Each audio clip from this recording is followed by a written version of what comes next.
Арбаңыздар, урматтуу кыргыз элим, урматтуу менин токтогулдук жердештерим. Бүгүн мен Токтогул районунун мына Борбордук автобекетине келдим. Бул маселе боюнча сиздерге жакшыраак бир чагылдырып коеюн деп жүргөм көптөн беричи. Анткени билесиздер, 2019-2020 жылдардан баштап ушу автобекетти биз аябай сарпаштардын үй бүлөсүнөн катуу талашканбыз. Кудай буйруса, автобекет бүгүн мамлекетке өттү.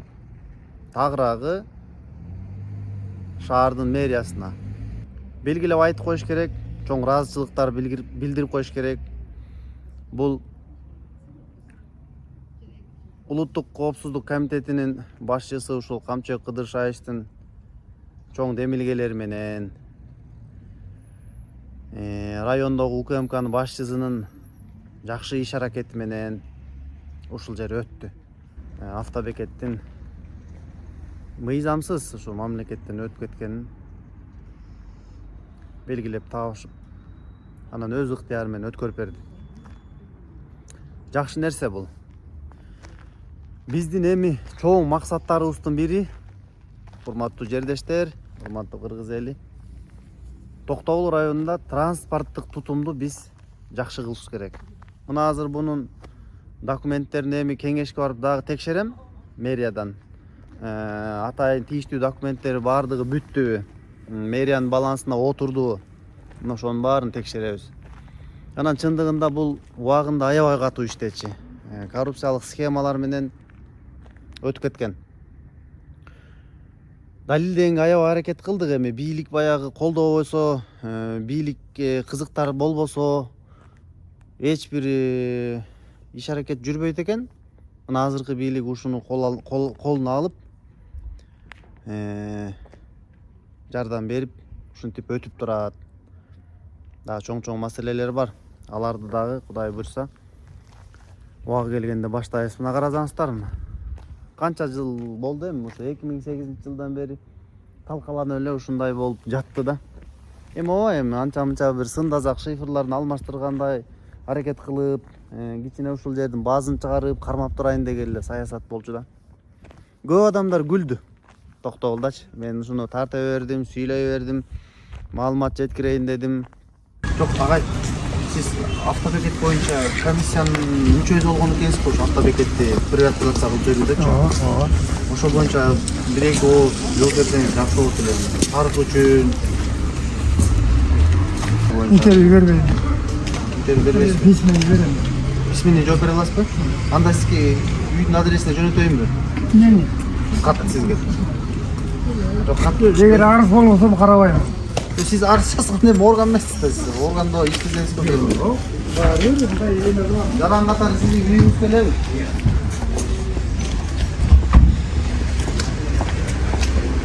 Тарых үчүн, келечек үчүн жооп берип койсоңуз жакшы болмок да. Билем ал жер мыйзамсыз сарпаштар. Абдан мыйзамдуу. Мыйзамсыз сарпаштар ээлик кылып алган да эми, агай. Сарпаштардын бирөө да жок. Азыр постоянно лицо дейм, Абдыкалил деген, эми аны жакшы билебиз да биз деле. Туурабы? Не кылабы? Ал деген эчтеке кыла албайт. Эмне кыла албайт? Ал жерде мыйзам бузуулар бар. Шикак кылабыз деп кой. Мыйзам болду. А бирок мына эме жер бербейсиң Ал бузулган да бирок. Бузулган мыйзам, ал бузулган мыйзам. Жок, мен аны көрөсүң, аны сен чечпейсиң. Неге? Эч чече албайт. Эгерде ошол мыйзамсыз болуп аныкталып калсачы? Мына Мына достор, көрдүңүздөрбү, ушунча интервью бергенден качышат. Анткени ушул делегат агай, дал ушул делегат агай автобекетти мыйзамдаштырууда ошол комиссиянын мүчөсү болгон. Бүгүнкү күндө бирок ачык элге мындай ачык айкын маалымат бергенден өзүңүздөр көрдүңүздөр, жашырып жатат. Тийиштүү бийлик келгенде Кудай буйруса көңүл бурдурабыз деген чоң ишеничим бар болчу. Менин үнүм Кудайга жетти окшойт. Ушул жерде айланадагы жашоочуларга да аябай терең ыраазычылык айтам. Нуркожоевич, сиздерге да кайрылам. Ушу бир адам экен сарбашы, баарын сатты, баарын жеди, коку жеринен бери, элинен бери. Ушу кымындай вокзалга эл үчүн бир күйүп, ушу жерибизди берип койгула. Жадагаса мына азыр айтсак, столба да меники деп атат. Трансформатор да меники деп атат. Эртеңки күнү кирбейсиңер, мына жерди тазаласаңар тазалагыла, мен бербейм деп. Алар да аябай колдошту. Дайыма ушул эми ичи күйдү да, чын айтайынбы, ичи күйдү. Жалпы Токтогул элинин ичи күйдү. Анын ичинде мен деле ичим күйдү. Ушундай чоң жерди ушинтип кантип коррупционерлер алып алат. Айттым го, Сарпаштын подставной лицосу депчи. Баары эле мамур жумур болуп элдин баары билет. Эми ошону айта албай эле кыйчалактап эле жүрүштү. Анан бул жерге келсек, бандиттер менен да ушундай алышып калган учурларым болду. Мен ошол өзүм эле райондун ички иштер башкармалыгынан ар кандай бир кагуу сөгүү ушундай сөздөрдү деле угуп калдым да, эми кемсинтүү сөздөрдү делечи, мындай колдогондун ордуна бизге окшош жигиттерди чын тилге чаап, бутка чаап ушундай токтотуп койгон учурлар болду. Бирок ага дагы биз майтарылган жокпуз. Чын айтайын, көп адамдар күлдү.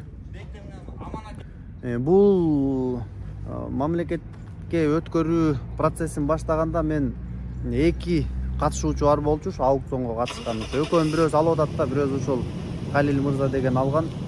Экинчиси бизде дагы бир жакшы мыкты жигит бар.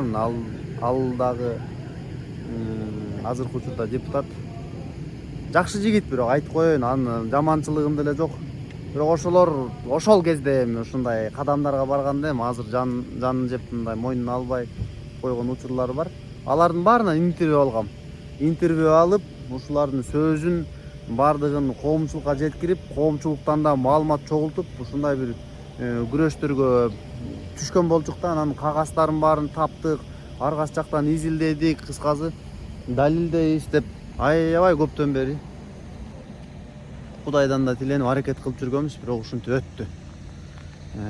Кудайга үнүбүз жетти да. Эми азыр бул жакта кандай курулуштар болуп атат байкайбыз. Эми Кудай буйрса буну, урматтуу менин жердештерим, депутат катарында айтып коеюн, транспорт тутумдары начар болуп атат. Азыр мына мага Ижбостройдон, Жиппромдон кайрылган адамдар, жашоочулар болгон, мына биз жака дагы транспорт тутуму каттабай атат депчи. Мына азыр базардагы турган баардык транспорт тутумдарын бардыгын ушул жерге чогултушубуз керек. Ушул жерден бардыгын бирдей каттай тургандай кылабыз да. Андан сырткары бул жерде мына аптекалар курулуп калыптыр. Наракта мен Аяш атам бар болчу, Жаныбек деген, ал раматылып өтүп кетти. Анын магазини бар экен, көп жылдан бери арендага алып жүргөн экен. Аны кубалап чыгып туруп, мына момундай эсиңиздерде буну деле тарткам мына. Мына ушунун аптеканы бустурушубуз керек. Бул кереги жок бул. Бул аптека деген бөлөк жерде болуш керек. Бул жер негизи айтайынбы, мына могул жерде да мэриянын каталчылыгы болуп калды. Бир нече депутаттар аябай ушул жерде бакырып, ыйлап жүрдүк. Мына жер көрдүңүздөрбү, могул жер зеленый насаждение деп коет. Жап-жашыл болуп туруш керек эле. Анан монтип туруп элди алдап атат да, элди алдап атат. Чын айтайын, мына мэрия иш алып бара албагандан ушундай болуп тротуар түшүп калды могул жергечи. Бул тротуарчы түшпөш керек эле. Бул тротуардын ордун аркы жакта болчу. Бул жер жап-жашыл болуп, биз сквер кылышыбыз керек эле бунун ортосунчу. Жап-жашыл, барго жана түтүн, чаң-паң, ыш ушуларда соро турган бир пылесос деп коет да эми ошону. Көмүр кычкыл газын соруп, кычкылтек бөлүп чыгарат тура турганчы. Мына достор, көрдүңүздөрбү, моундай курулуштар эптеген, эптеп эле жамбакты биз качан өнүгөбүз мынтсек. Мына мен мына көрдүңүздөрбү, могул тротуар болчу илгеричи. Жашынакай бул башына чейин чыгып кетчи. Бирок бул биздин пикирлерди эске алышкан жок. Биз жана төрагага деле айттык ошол кезде, мэрге деле айттык, кое тургула, биз утабыз буну, утабыз. Мунуга эптеп төшөп кое бергилечи, алдап соолап дезем да болбой койду, ушу эл өтөт, коомдук жай, ушул жерге төшөп койгулачы деп жалдыразам дагы. Укпай койду. Ушундай бир начар саясаттар болуп атат да. Начар саясаттын жыйынтыгына мына сиздердин эле жашооңуздарга оор. Анын ичинде мен деле бармын дечи. Бирок азыр могул жактардын баарын короголоп, мына Кудай буйрса жакшы проект жаздырып, мына жерде көрөсүздөр, зыңкыйган автобекет курдурабыз. Зыңкыйган автобекет курдурабыз. Бардыгын зыңкыйч керек, жаңы заманбап стилде. Анан эми могулардын баары эле эптеген курулуштар да, могулардын баарычы. Олардын баарын эптеп эле окат кылдым эмес, мындай жакшы жогорку деңгээлде шарт түзгөнгө аракет кылышыбыз керек. Азыр эми заман бөлөк болуп атпайбы, анча-мынча байлар өздөрүнүн особняктарын кандай куруп атат көрүп атасыздар го. Мына баардыгы ачык. Ушунун баарын королоп, шлагбаум коюп, бардыгы мыйзамдаштырып, акча төлөп кирип, акча төлөп чыгып дегендей бардык шарттар түзүлүш керек да. Автобекет деп болуш керек. Могул жанада бир нерселер курулуп калып турат. Бул эмне бири жармаштырып эле кетип атат. Биягы мечит окшойт. Мечиттин аркасына берип эми ушундай бир башаламанын курулуштарын кереги жок болчу де. Бул автобекет да, бул мечит наракта деле турбай, басып барып деле окусаң болот де. Чын айтайын да. Ичине намазкана уюштурсак болмок. Бул эмне деген жерлер? Эми мунун баары мен кайра башынан күрөшүп чыгыш керек болуп калышат. Ар нерсени өзүнүн орду болуш керек да. Ар нерсени өзүнчө атайын ыңгайлаштырып кылыш керек. Анан кийин базардын ичине, вокзалдын ичине дайыр нерсени бири-бирине башаламан кыла берген жакшы эмес да. Мына достор. Ушундай мунулар караңыздарчы, өтө бир аярлуу мамиледе да. Дааратканасы жок. Мына дааратканабыз бар болчу экен мына. Илгери мен бир-эки сындаганда ушул жери дааратканасы кичине өзгөргөндө мен сиздерге сүрөтүндө көргөзөм го. Кичине сыртын жасалгалап койгон. Аны эптеп эле мондай жерлерди эптеп арендага берип, дагы бирөөлөргө эптеп кичине жумуш жорун түскөн болуп ээлеп калам деген ойдо болчу да. Ээле албай калды, Кудайдын буйругу ушундай да. Элдин мүлкүн жебеш керек да ошон үчүн. Мынакей, мен аябай кубанычтамын. Мен учурдан пайдаланып, эми чын айтайын, УКМК эле иштеп берди да, бердечи. УКМК иштеп берди. УКМК болбосо эч нерсе өзгөрбөйт болчу. Ушул эле жерде турмак. Мына достор, ушундай Кудай буйруса муну чогуу биргеликте өнүктүрөбүз. Ушундай жакшы жаңылык менен бөлүшүп коюн дедим. Транспорт тутумун көрөсүздөр. Зыңкыйтабыз. Шаардык мэрияда дагы бир ишкана ачылыш керек. Бул ушу транспорт тутуму, транспорт ишканасы дегендейчи. Ошонун ичине Кудай буйруса аялдамалар дагы кирет, маршруттук каттамдар кирет. Анан жада калса жолдорду да киргизгенге дагы мүмкүнчүлүк болот да. Тротуарларды киргизсе болот. Мына ушулардын атайын бир ишкана кылып иш алып барсак болот. Ирригацияны киргизсек болот. Ушинтип киргизип турса болот да. Анан өзүнчө башкармалык кылып, аныга башчыга коюп, канча ден жумуш жорун болот. Могул жактарды элестетиңиздер эми баардыгы Кудай буйруса жакшы бир менеджерлер болсо жөн эле зыңкылдат ишти кылат. Мына могу бир дегенде эле антен акча берет. Көрдүңүздөрбү эмне деген? Эми албетте булардын баарын текшериш керек. Жок, антенна бербейт окшойт. Антенна бул чегинен сырткары окшойт. Аларды эми текшериш керек да, эми иштин жүрүшү менен баарын текшеребиз. Мына могу жерде көмүр саткандар баардыгы. Карасаңыз, бүт эле жерди көмүр кылып, каралат оралап ушундай да болбойт да. Мындай болбойт. Мамлекет, муниципалитет деген, мэрия деген мындай иш кылбайт. Бир иреттеп, жашынакай кылып иш кылабыз. Буйруса эми жакшы ушу мэр келиш керек да. Наракта курулуштар менен да күрөшүш керек эмичи. Ушу менен эле токтоп калбаш керек. Нарагын ачып, элдин көзүн ачып, элге шарт түзүп, анан булардын баарын өзүнүн ордуна келтириш керек да, мыйзамдуу. Ошондо шаар өнүгөт. Мына бул деген биздин каймактай жерлер. Бул жерлерди эч кимге берип болбойт. Бир дагы жеке ишкер, бир дагы жеке тарапка берилбеш керек бул жерчи. Бул жерди борбордо стратегиялык мааниси бар бул деген. Автобекет деп коет. Биз нарагын